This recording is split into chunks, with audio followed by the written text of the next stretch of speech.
I suppose the best way to introduce this is to say welcome to another mind-numbing edition of I really don't feel like I want to do this again.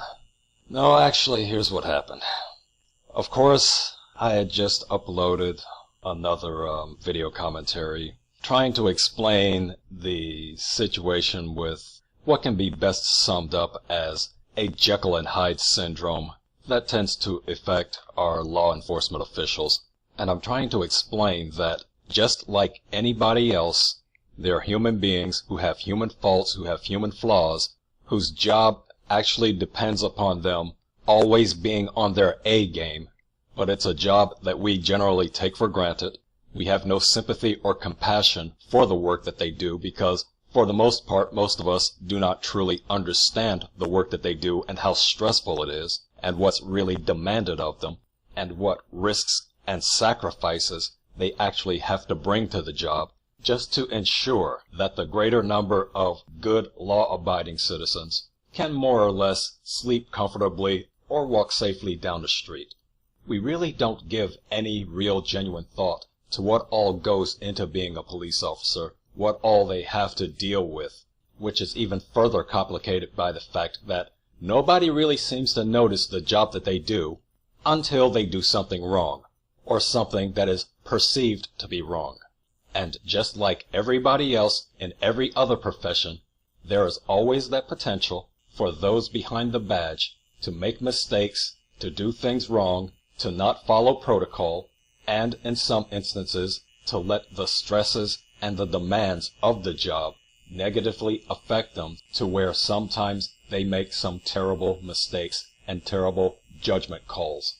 And one of the things that I have been trying to impress upon people is that if it seems that the police are overstepping their bounds or that they are abusing their authority, rather than reflexively pointing the finger of blame at them for doing the job with all the negative baggage that comes with the job, knowing that they are instantly and immediately hated for no other reason than for putting on the uniform, and don't think that that doesn't affect people and their psyches. So understanding that and recognizing that, the appeal that I try to make is that if you make the job of a police officer that less stressful, and if we would just extend a little bit of courtesy to them and cooperate, then all of these recent tragedies that we've been hearing about that people have been getting up in arms about would either be dampened or just outright never happen. So immediately after I had submitted my previous commentary as it related to some of these issues, immediately afterwards comes the news story about I kind of think of it as the Arizona bowling pin case, where the whole country went aghast when police officers took their cruiser and at full speed ran down this prize winner, Mario Valencia. So here we go, another case of, I guess, police brutality or police overstepping their bounds or police using excess force, whatever excuse, in order to shift the spotlight of blame and criticism onto the police officers, rather than asking the important question, is there something that this character did that could have possibly justified the reaction and the response that he had received from the police officer who essentially mowed him down? So that happened, and so now I'm thinking, when I do my next commentary, I'm going to have to incorporate this into the whole deal as well. And just as soon as I was about ready to sit my bum down, plant my ugly mug in front of a microphone, and start gumming at the jaws again, that's when the disruption in my work schedule decided to just fall out of the sky, just totally unexpectedly, disrupted everything for a couple of weeks until we started to get back on track. So I could not address that, at least not in the timely fashion as I had originally intended. I had to wait for work and by extension home life as a result of the disruption that the unexpected work disruption had also made a bit more complicated. So once all of that got itself resettled again, and once again I'm ready to plop my bum into a chair and stick my ugly mug in front of a microphone and start gumming at the jaws again, well, up pops another new case in the form of this Freddie Gray character in the city of Baltimore, Maryland. And again, here we have another young black male being the poster child of police brutality and another catalyst for black Americans to act a damn fool and to go on and I'm going to say it the same way the white racists say it, going out on a chimp-out rampage, tearing up their city, terrorizing the police, intimidating strangers, smashing and looting neighborhood stores. And I just shook my head and I just said, it's just more of the same. It's nothing but a so-called community of people just using any and every excuse imaginable, just so they can go out and act a damn fool, just so they can enact chaos and destruction. And when that happened, I began to reel myself back in a little bit and say, you know what, I'm kind of glad that all these delays took place up until the point where this Freddie Gray thing happened, because it actually got me to focus on something which I never really took the time to focus on with any real degree of significance until these latest incidents began happening. And I'm going to touch on that just a little bit further toward the end of this commentary, but for right now, I just want to follow up on where I left off with the last commentary, where I explained that even though in these instances, including to some extent the Mario Valencia and Freddie Gray cases, but more so the Freddie Gray case, where the police could be accused of less than proper handling of a situation. Now, just as I explained in the Darren Wilson case in South Carolina, in the case of Freddie Gray in Baltimore, the fault was less the police handling of the situation the way they did than it was that they need to be answerable on a procedural technicality. In this instance, not providing any sort of EMS treatment or evaluation, which may or may not have resulted in this young man's ability to continue to survive. And so an investigation is underway, and that will be determined one way or the other, or maybe not at all, since, we don't know. This is after the fact. There's no telling whether or not he would have lived or not if he had received medical treatment. So that's all going to be mulled over and evaluated and argued and debated for who knows how long. But that's not the real issue, at least as far as all of these protests and everything are concerned. The real issue, it seems to come down to, is this man died. So, bad cop, right? Well, that's the reaction one would expect if they were operating purely on emotion.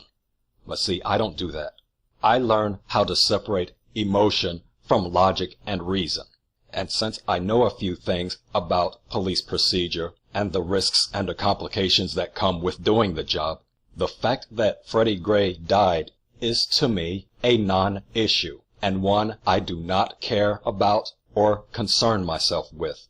But rather than having me be the one to explain it till I turn purple in the face, I'll let someone who gets more respect and is perceived to have considerably more clout than I, and I'll let him explain why, with all that has been happening these past several weeks, with these incidents of supposed police brutality, well, I'll just step back and let him have the floor. Have you ever been face to face with a police officer and wondered, is he about to kick my ass? Well, wonder no more.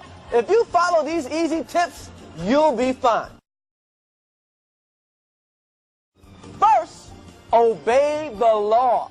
You heard people say, man, I wouldn't do that shit if I was you. Well, here's some of that shit. Carjacking, armed robbery, arson, selling drugs, buying drugs, stabbing, shooting.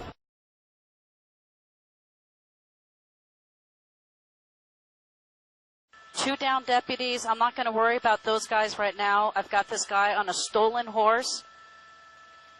An investigation is now underway into this incident, which started as deputies were trying to serve an arrest warrant. The suspect fled, eventually stealing a horse and leading the officers on a really wild pursuit. It is pretty phenomenal when you take a look at that video there, Kate and John. But what they're saying here is that in this case, they went to go serve this arrest warrant because there's an identity theft issue that they were going for in Apple Valley. He took off in car, then he got out and fled on foot, and then he stole someone's horse.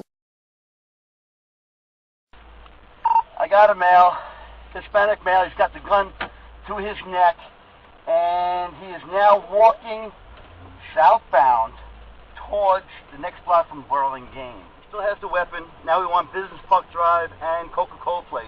We're making a left. Put the gun down! Just put the gun down!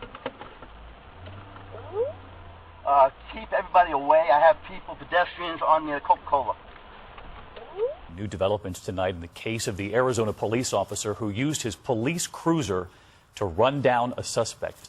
The video shows the officer heading straight for him. Tonight, in this case, the police chief is now talking after this moment caught on tape, saying deadly force was in fact authorized. But tonight, police say the video actually doesn't tell the whole story. The suspect, Mario Valencia, was wanted for a suspected crime spree unfolding over just 3 hours, robbing a 7-Eleven, breaking into a church, and allegedly stealing a car. And also caught on camera allegedly stealing this rifle and ammunition from a Walmart. You can still see the wall. The bricks were taken out by the police car here, but just around the corner, a movie theater, a post office, a number of businesses, and police say they were worried if he made it there that he might shoot someone.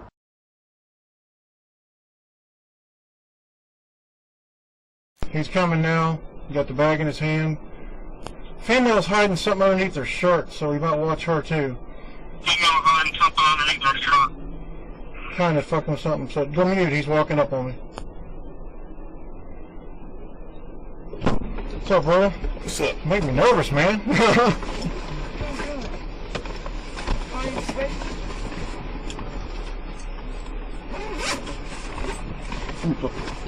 Let me close this door right quick. Okay, look. Oh, here's the thing. Hold on. What's making me nervous? Man, I ain't gonna play no games with you. Oh, shit, you got another? Is that another one, or is that it? That's it. Sweet, that's a nice gun, man. It's not a Ruger, though. It's a Luger. It's a Luger. German Luger. I thought German Luger. That's a fucking... it's a... What the fuck is it? I don't know.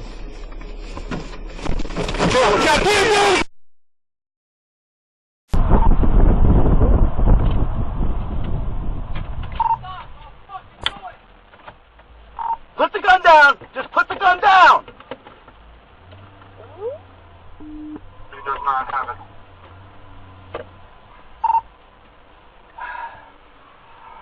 One U1 CT7.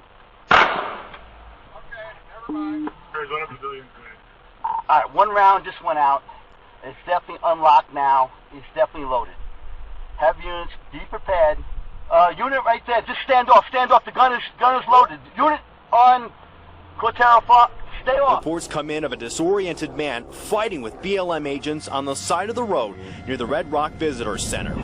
They say he fought with superhuman strength. Taser data shows DeAndre was tased at least 4 times with little or no effect. DeAndre eventually breaks free and gets into the NHP vehicle, even grabbing the high-powered rifle inside. The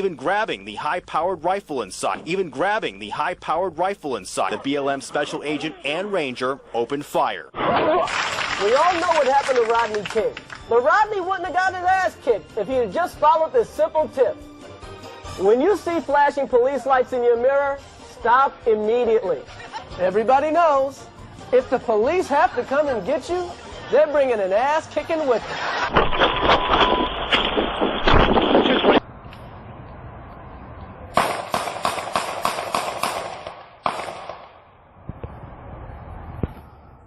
Everybody knows, if the police have to come and get you, they're bringing an ass kicking with them.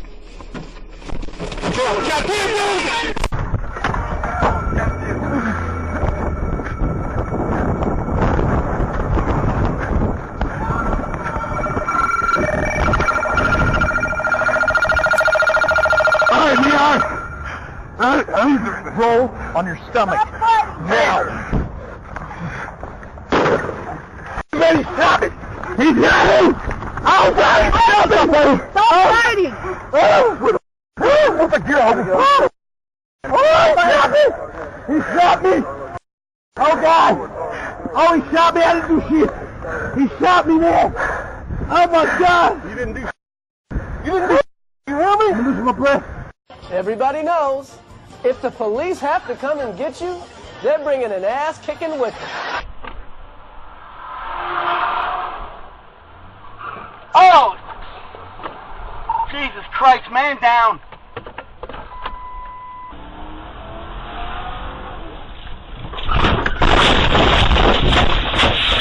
Everybody knows, if the police have to come and get you, they're bringing an ass kicking with them. Here we go. Suspect Suspect being tased. Suspect being tased.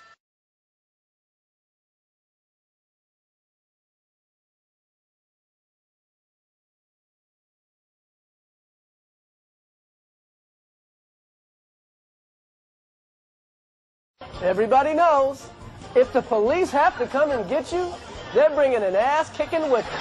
We begin today's show in Baltimore, where protests over the death of Freddie Gray have entered their 5th day. The 27-year-old African-American man died Sunday from spinal injuries, 1 week after Baltimore police arrested him.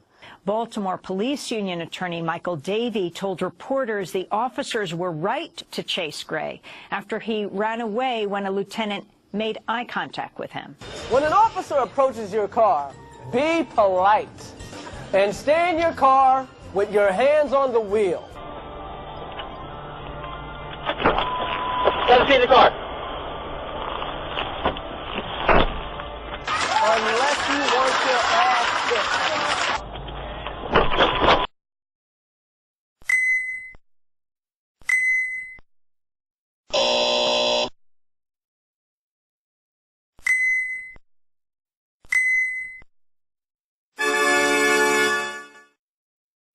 Now, all of those words of wisdom come courtesy from Chris Rock, the very same Chris Rock who these past several months now has been experiencing what is perceived to be a case of racial profiling, where he would find himself being stopped by police cruisers, presumably for driving while black, and did something very creative in a manner of whatever that little group of people are who are constantly being harassed by so-called border checkpoints or immigration checkpoints or however they refer to themselves.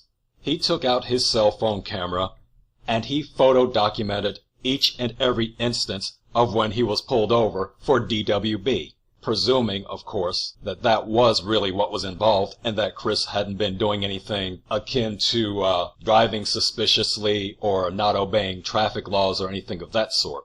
If he didn't have any of that going on and he still got pulled over, then we can look into the possibility of he was just being another victim and another example of driving while black, or as we refer to it by its more official sounding term, racial profiling. And yes, we know such things happen, and yes, we know that some police departments actually do not necessarily encourage it, but encourage it. You know what I mean? And I can even speak from a little experience of my own, because there have been situations where I have been looked at suspiciously or something along those lines, where I suspected a racial profiling actually came in and was more than likely an element within the reason why I was being looked at with such scrutiny. So yes, it happens.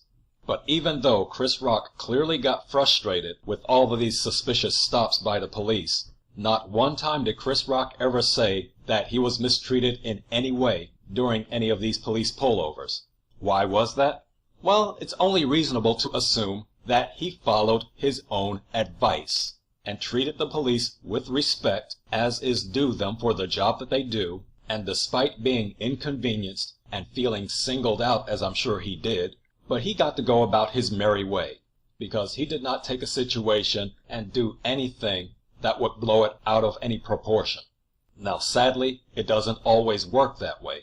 Sometimes police are so stressed and they're always on such high alert that sometimes they will make terrible mistakes. For instance, the wallet situation, which also, curiously enough, occurred in South Carolina. Can I see your license, please? Get out of the car! Get out of the car! Get on the ground! Get on the ground! I just got my license. You think you're my license? I got my license right there. That's my license right there. Put your hands behind your back. Put your hands behind your back. Put your hands behind your back. Put your hands behind your back. Put your hands behind your back. What did I do, sir? Are you hit? I think so. I can't feel my leg. I don't know what happened. I just grabbed my leg. Brakes on 86690 at 1052. Why did you shoot me? Well, you dove head first back into your car.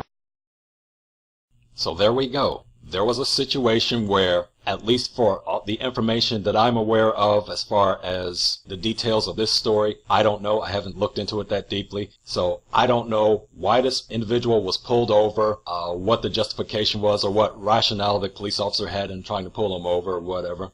But even though this thing went down tragically as it did, where a man was actually trying to reach for his identification and ended up getting shot for it, even though that was a bad call on the police officer's part, it still was not entirely his fault. Because part of the problem is that nobody takes any time to learn or to understand what's involved or how you need to react and how you need to respond when you're in a situation where you're engaging with the police. We're always easy to forget that they don't look at the world and observe the world the same way we as the average person looks at. They are always on high alert to look for any threats or any perceived threats. So in this case, a sudden jump back into a vehicle, head first, diving in essentially, a police officer's instincts are just going to switch like a light switch like that. And their first thought and concern is this person doing something that's going to be potentially life-threatening? So even if this was all just an innocent move on his part, somebody failed to explain that, look, when you engage with a police officer, don't make any sudden movements or give any kind of body language or anything that's going to be perceived or interpreted as a potential threat. Otherwise, things like this happen. Unfortunately, that's sad but true. You know, you probably won't get your ass kicked if you just use common sense. Exactly my point all along. If you want a smooth interaction between yourself and the police, always use common sense. It's that simple. If we just used common sense, then we could have avoided shams like this situation with Henry Louis Gates, a man who should know better. If anybody should know better, someone like Henry Louis Gates should know better as far as how to interact and how to deal with police questioning.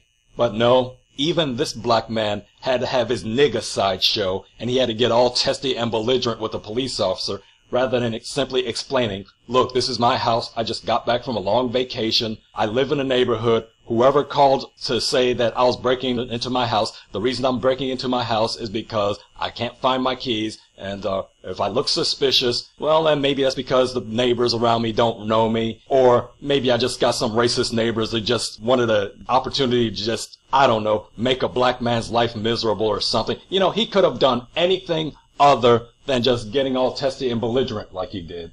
But instead, he chose to cause a scene, get rough-handled, then have this so-called black president try to play mediator and peacemaker, having this little sham race detente over beers. Yeah, okay, it afforded an opportunity to talk about race relations, especially as it involves black people's involvement and experiences with police as a general rule. But just this one incident caused my respect meter for Henry Louis Gates to actually go down a few levels. Because a black man that intelligent should be more intelligent than this garbage. It's easier to claim ignorance in the case of street thugs and hoodlums.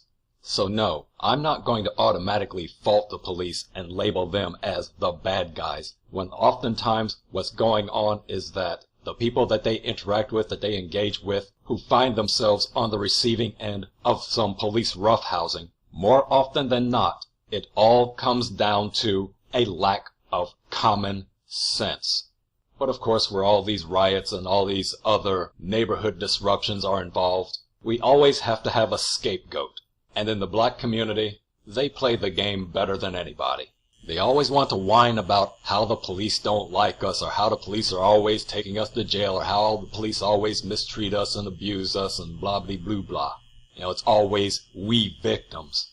And I always ask the question, well, who is actually responsible for making you victims? You think the police department just has some blanket agenda that just says, we're going to run out and we're just going to get all the niggers and we're going to just round them up and we're just going to throw them all in jail, and the only litmus test is the color of their skin or the neighborhood they live in? So there has to be a reason for the disparity. I don't buy into that black claptrap of, oh, we're the targets of the police because we poor and we black and we uneducated.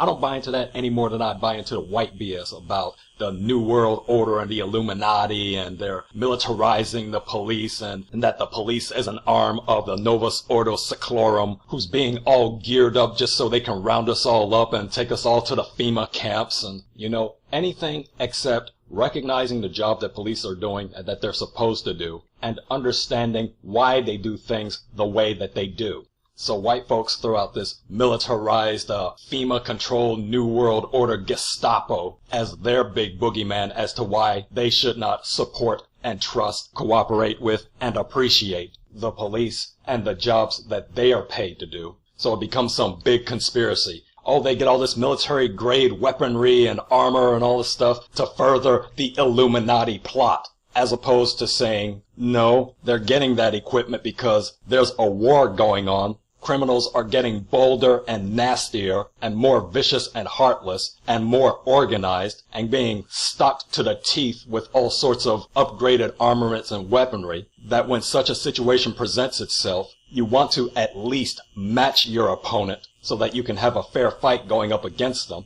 which is why they're called SWAT, Special Weapons and Tactics. But to use what's been happening this past month or two, and to use that as a platform for saying that this is why we should oppose the police because of specialized weaponry and tactics, well, hey, I've been looking at and following each and every one of these instances where people are rioting and looting and burning down their cities and whatnot for. And correct me if I'm wrong, but none of these incidents arose as a result of some military Gestapo-like police force going in and just shooting up people or rounding people up. These were your normal, average, everyday patrol and beat cops with nothing more than a sidearm, a taser, and some pepper spray, and a billy club maybe. But see, we throw red herrings out there in order to avoid a basic rational truth. And the basic rational truth behind these recent incidents, which is getting everybody all hot and bothered and everybody wants to form all sorts of gang mobs and do all sorts of destruction. Everybody's getting inflamed in a war-whipped frenzy, not for anything real or legitimate or anything substantive. Everybody's losing their effing mind, all because of some manipulative, guilt-tripping tactics. And as much as I love to travel, I don't take guilt trips. I don't let that kind of emotionalism sway me or cause me to falter in my character or in my principles.